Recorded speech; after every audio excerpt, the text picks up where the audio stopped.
Señor comisario, como usted sabrá, desde el GUE NGL no compartimos el triunfalismo con que los gobiernos e instituciones europeas han recibido el anuncio de París. Desde una perspectiva política, el nuevo acuerdo va poco más allá de registrar un acuerdo global sobre la necesidad de luchar contra el cambio climático, pero los objetivos y los mecanismos para reducir las emisiones siguen siendo insuficientes. El objetivo de limitar los aumentos de temperatura es apenas más ambicioso que el que ya se realizó en Copenhague y no hace nada por evitar los graves efectos del cambio climático que ocurren en el corto plazo. El umbral de 1,5 grados no aparece más que como una meta adecuada, pero la neutralidad del texto ignora que este umbral ya pone en peligro la supervivencia de un buen número de países.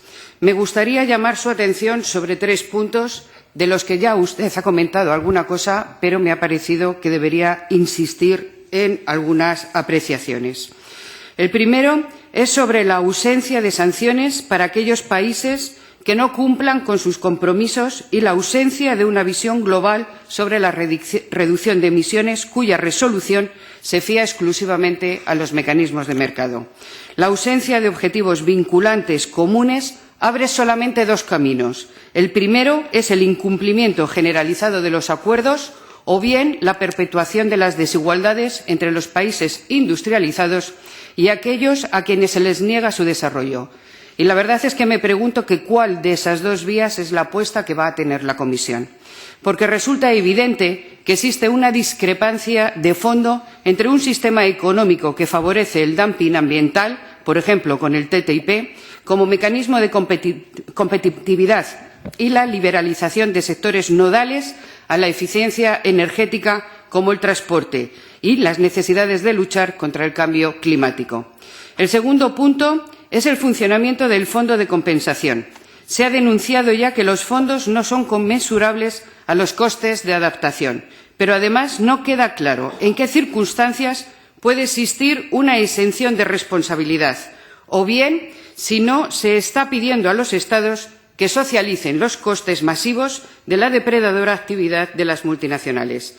Finalizo con una pregunta y este tercer asunto, y quisiera saber cuál es la razón por la que no se reunió con la Confederación Europea de Sindicatos, a pesar de haberle pedido reuniones de forma reiterada durante la cumbre de la COP21. Sin la presencia del mundo del trabajo, es absolutamente imposible una transición justa hacia una sociedad sostenible. Gracias. No compartía el triunfalismo de la Comisión. Yo no soy triunfalista. Yo considero que llevamos muchos años tratando de conseguir un acuerdo universal en materia de cambio climático. Ha habido muchos fracasos en el camino.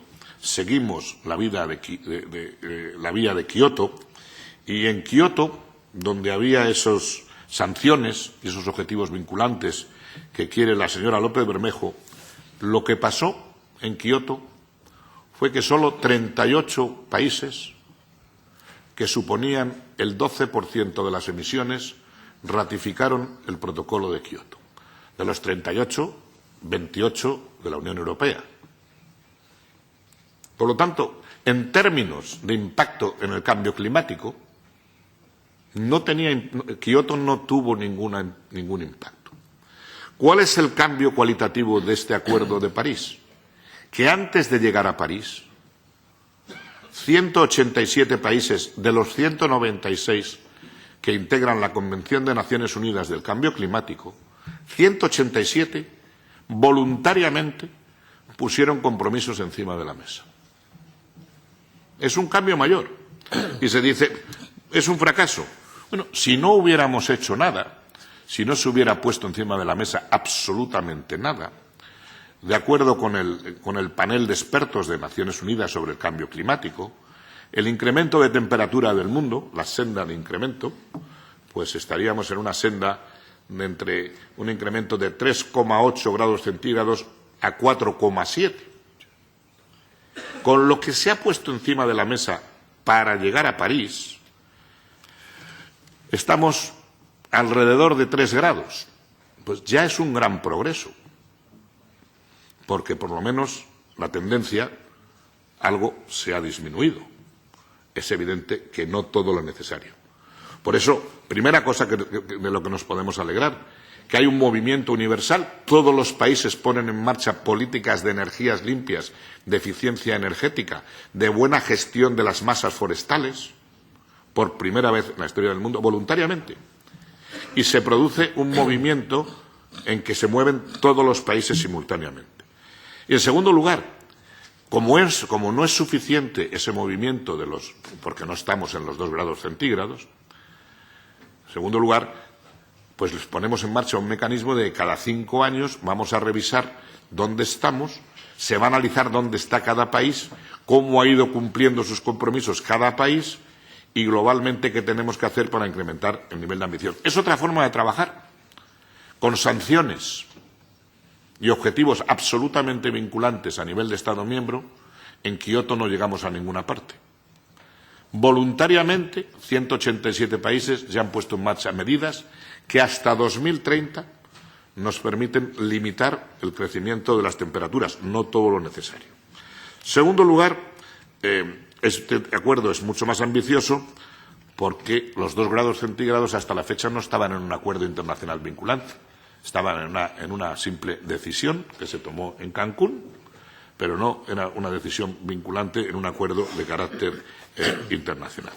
En tercer lugar, respecto de que se puede negar el desarrollo de unos países o no, el sistema que hemos seguido es un sistema en que tenemos un objetivo global para todos los países que integran la Convención y que la ratifiquen, pero cada país voluntariamente decide lo que tiene que hacer. Luego a nadie se le limita su desarrollo. Estamos hablando de contribuciones nacionales determinadas voluntariamente. Tanto a nadie se le limita absolutamente. Al revés, se ponen en marcha mecanismos de cooperación financiera para facilitar que los países avancen hacia energías más limpias, más baratas, más competitivas y más eficaces. Por eso tenemos los 100.000 millones de dólares, que es un suelo, que se incrementarán progresivamente y que tenemos que poner encima de la mesa. Por tanto, sin tirar las campanas al vuelo, este es un acuerdo importante, por primera vez, tiene que ser completado con avances en el sector, también en el sector marítimo, en el sector de la aviación, pero es un paso importante en la lucha contra el cambio climático. Por supuesto, estas son de las políticas de largo recorrido para generaciones futuras. No son políticas cortoplacistas que tengan una rentabilidad política mañana. Esto no es la inauguración de un aeropuerto o de una autopista. Esto requiere un cambio del mix energético importante, acciones constantes de reducción de emisiones, de incrementar el desarrollo de renovables, de aumentar la eficiencia energética, de incrementar la electrificación en el transporte. Tanto es política de muy largo plazo. Y ahora lo que la Comisión va a hacer pues es de seguir desarrollando toda la legislación necesaria para cumplir nuestro compromiso. Nosotros teníamos un objetivo del 40% de reducción de emisiones, sigue siendo nuestro objetivo y tenemos que poner en marcha toda la legislación necesaria para cumplir ese objetivo. Porque una de las cosas que se ha visto en París es que la Unión Europea es percibida como un grupo de países serios, que tienen no solo objetivos de reducción de emisiones, sino que además ponen en marcha las políticas necesarias para conseguirlo. Y además se ha visto que somos un bloque económicamente solidario, porque en los últimos 5 años de la ayuda para financiar el cambio climático, más del 53% de toda la que se ha dado en el mundo la ha dado la Unión Europea.